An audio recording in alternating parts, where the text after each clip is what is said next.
Sa panahon sa kusog ug padayon nga pag-uwan, dili na sama sa unang atong palibot. Mas mibugat ang epekto sa climate change. Nagdala og grabing pagbaha, pagdahili sa yuta ug kadaot sa kabtangan ug usahay hulga sa kinabuhi.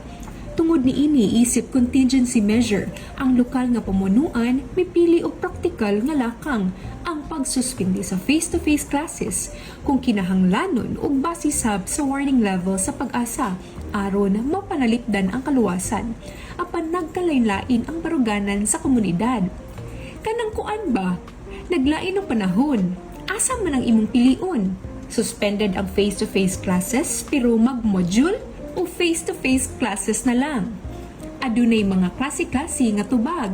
Sama nila Angie Tiu Kanindot nga nagsulting if naglain ang panahon even walang tropical cyclone, suspend face-to-face, proceed to modular or online para dili sad ma-jeopardize ang learning sa mga students. Safety first because dili ta ka-determine ang weather due to climate change phenomenon.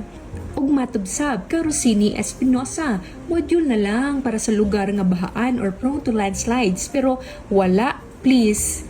If face-to-face classes na lang taon kay lisod na og both working and parents walay makaatiman. Ma-miss jud ang lessons, samot jud ang bata dili makakaton. Matod ni Jeza Baron Rica, face-to-face gihapon kay buyag sa ako mga estudyante, dili gyud babag ang maglain ang panahon. Kang Lady Ann Estay, I prefer modular classes jud basta maglain ang panahon kay among lugar gamayng taligsik saka ang tubig ug dangog ang dalan which is delikado sa mga bata na mag-angkas sa motor. Matod ni Shay Shiel, face-to-face kay ug module ipasangil ra para maka-cellphone, magabii na lang, way na human ang ending, ang mama ang nag-answer.